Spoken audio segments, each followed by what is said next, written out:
जननायक जनता party हमारे शीर्ष नेतृत्व के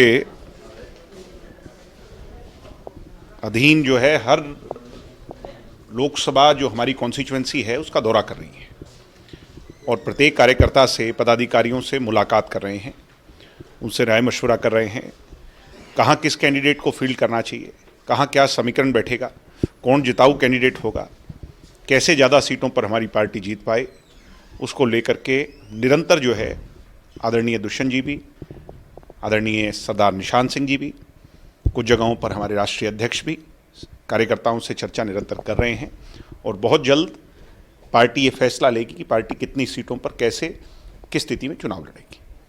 गठबंधन में थे जब आप 2 सीटों पर दावा कर रहे थे, अब गठबंधन टूट गया है तो अब कितनी सीटों पर चर्चा, हालांकि 10 लोकसभा क्षेत्रों की आपकी जो बैठक है वो संपन्न हो चुकी है। ऐसा है, हमारा बीजेपी के साथ 20% की हिस्सेदारी का एक फॉर्मूला तय हुआ था सरकार में भी और उसके साथ साथ चुनावी उसमें भी। बीजेपी से जब अब ये पीछे बातचीत हुई तो उसके अंदर बात 2 सीटों की नहीं थी, बात एक ऐसे फॉर्मूले पर भी लाने की थी जिसमें अगर जेजेपी कोई सीट ना कंटेस्ट करे मगर बीजेपी का किया हुआ वादा भी बीजेपी अगर पूरा कर दे, मगर उन बातों पर आगे नहीं बढ़ा जा सका, वो बातें सिरे नहीं चढ़ी और गठबंधन टूटा। उसके पश्चात अब दोनों पार्टियां अलग हो चुकी हैं, हम विपक्ष में हैं, विपक्ष में भूमिका निभा रहे हैं। वो बात अलग थी, आज की बात अलग है। अब हम 10 सीटों पर अपनी पूरी तैयारी से चुनाव लड़ेंगे। बात की जाए तो परिवार का कोई मेंबर भी चुनाव लड़ सकता है? पार्टी में प्रत्येक कार्यकर्ता ही परिवार का मेंबर है, तो ये तो सवाल ही नहीं उठता कि परिवार का मेंबर नहीं। हम तो 10 सीटों पे ही परिवार का मेंबर लड़ेंगे।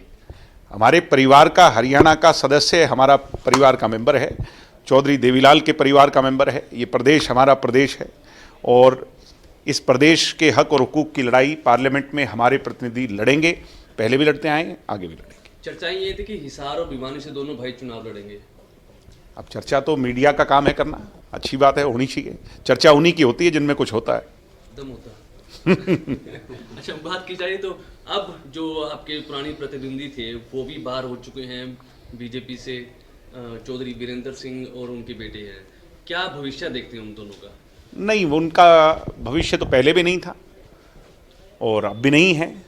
दिल्ली के अंदर ड्राइंग रूम की पॉलिटिक्स कर करके और बातें करते थे, ज़मीन पर कोई संघर्ष नहीं। वो तो ये कहते थे उनके बेटे तो कि मैं तो IAS की नौकरी छोड़ के आया हूँ, मेरे पे जनता का क्या एहसान है। तो अब जनता आईना दिखा देगी। दिग्विजय की खुद की क्या प्रायोरिटी रहेगी अगर मौका मिलता है कि? नहीं, मेरा कोई चुनाव लड़ने का मन नहीं, मैं तो पार्टी के लिए काम करना चाहता हूँ, पहले भी करता आया हूँ, आगे भी करना चाहता हूँ। दुष्यंत लोकसभा का स्वाद चख चुके हैं, क्या इस बार भी स्वाद चखेंगे? दुष्यंत लोकसभा की राजनीति को हरियाणा में बदलने वाले एक मील का पत्थर है। दुष्यंत चौटाला ने यह दिखाया कि MP बनकर के क्या किया जा सकता है। पिछली पंक्ति में बैठकर सिर्फ जी हजूरी नहीं, अपने हरियाणा की आवाज़ को कैसे बुलंद किया जा सकता है। दुष्यंत जैसा MP ना तो पिछले 50-60 सालों में हरियाणा को मिला है और आज की परिस्थिति में अगर देखें तो उन जैसा दूसरा कोई है नहीं। और उन्होंने उप मुख्यमंत्री पद के भी मायने ठीक इसी प्रकार बदलने का काम किया है। दुष्यंत के काम को हरियाणा की जनता सलाम करती है, उन्हें याद करती है और आगे भी उन्हें और मजबूती से मौका देना चाहती है। वो MP के रूप में हो, मुख्यमंत्री के रूप में हो, किस रूप में हो, ये भविष्य के कर्म है। उम्मीद जताएं अभी जेजेपी भी अपनी सूची जारी कर सकती है?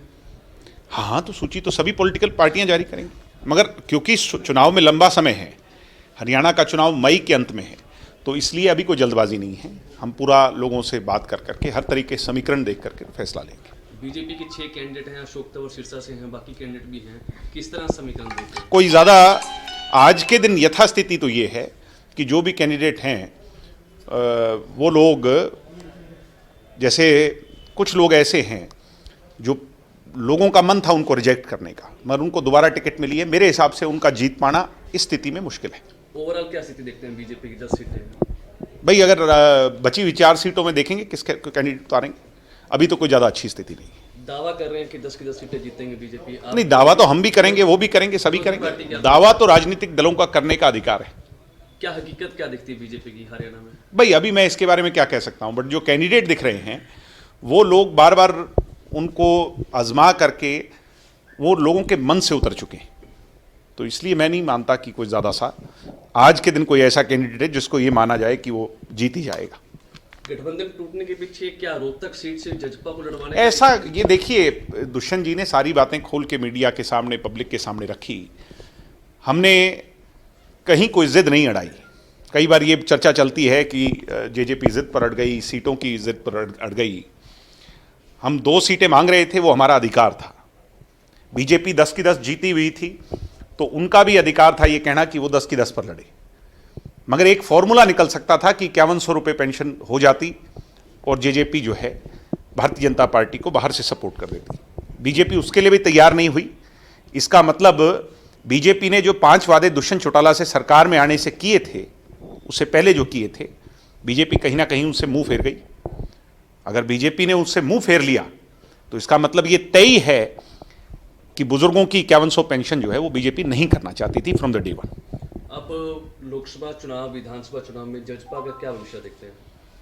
नहीं, जननायक जनता पार्टी गरीब किसान मजदूर की पार्टी है। चौधरी देवीलाल जी के असूलों पर चलने वाली पार्टी है। हम कार्डर बेस्ड पार्टी हैं। प्रत्येक गांव, कस्बे, मोहल्ले में हमारे कार्यकर्ताओं की एक बड़ी फौज है जो कभी भी बैरिक में जाकर के सोता नहीं, हर वक्त लड़ाई लड़ने के लिए तैयार रहता है। कोई भी चुनाव आया है उसको हमने मजबूती से लड़ा है। लोकसभा चुनाव को सिर्फ और सिर्फ सिंबॉलिक तौर पर नहीं लड़ेंगे, मजबूती से लड़ेंगे। नंबर जीत करके आएंगे, पार्लियामेंट में हमारा प्रतिनिधि जाएगा, ये मैं बड़े विश्वास से कह रहा हूँ।